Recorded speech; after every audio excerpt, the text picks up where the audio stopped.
Dili ang ayan higala. Kinahanglan kitang mga amahan, mantigot ang mutudlo sa atong mga kabataan, mahitungod sa pulong sa Dios. Kay ato kini nga responsibilidad.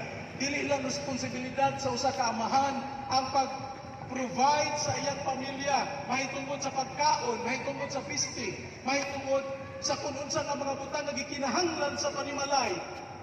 Lakip usab ang espirituhanon nga pagkinabuhi. Tulubagon ni nato mga tatay, mga amahan, unsaon nato nga atong mga kabataan atong madala diha sa tiilan sa Ginoo, dili sa tiilan sa demonyo.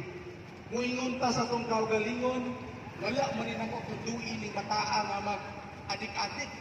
Wala nako tudluin ning bataa nga magbugoy-bugoy.